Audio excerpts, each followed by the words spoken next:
Sejumlah anak di Kabupaten Asahan, Sumatera Utara diduga mengalami persekusi oleh salah seorang petugas keamanan kebun sawit saat mengembala sapi di daerah Seisada pada Rabu 6 April 2022. Ketiga anak tersebut berinisial SD 13 tahun, NU 7 tahun, dan salah seorang temannya yang masih berusia 2 tahun. Ketiga anak tersebut dipaksa dan diancam untuk memegang plastik hitam berisi buah sawit untuk difoto sebagai bukti mereka sudah mencuri. Sejak kejadian tersebut hingga kini, ketiga korban masih mengalami trauma. Didampingi Kepala Dusun Asahan, orang tua korban datang mengadu ke Komisi Perlindungan Anak Daerah Kabupaten Asahan, Sumatera Utara. Kasus persekusi terhadap 3 orang anak di Asahan. Ini merupakan satu kejadian yang tidak perlu terjadi. Kasus persekusi ini dialami oleh 3 orang anak yang dilakukan oleh security dari salah satu perusahaan sawit. Sekali lagi ini saya kira tidak perlu terjadi. Jika kita betul-betul punya perspektif tentang perlindungan anak.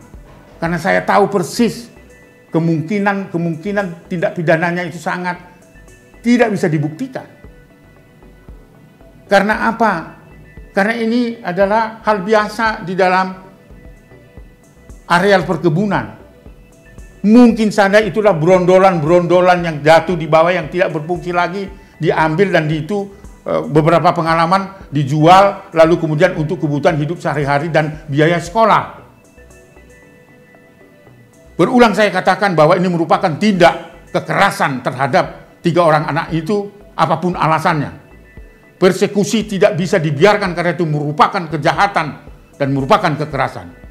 Oleh sebab itu, kalaupun kasus ini dibawa di dalam ranah hukum, maka saya berharap Polres Asahan paling tidak, sahabat-sahabat saya Satreskrim di sana, membebaskan anak itu dan justru memeriksa security itu apa latar belakangnya.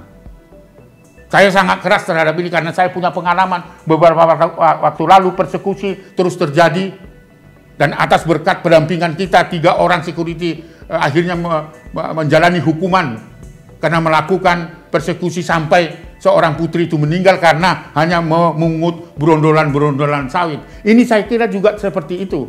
Maka tim investigasi Komnas Perlindungan Anak yang akan dipimpin oleh Lembaga Perlindungan Anak Sumatera Utara akan datang ke lokasi dan melakukan koordinasi kepada Polres Asahan dan melakukan juga koordinasi kepada masyarakat yang ada di sana, orang tua dan sebagainya. Saya kira itu yang harus dilakukan. Sekali lagi, persekusi merupakan kejahatan terhadap kemanusiaan yang harus dihentikan. Sekian Komnas Anak Update kali ini. Nantikan informasi selanjutnya di Komnas Anak Update. Untuk kepentingan terbaik anak, jangan lupa untuk terus dukung Komnas TV Anak dengan cara like, komen, share, dan subscribe.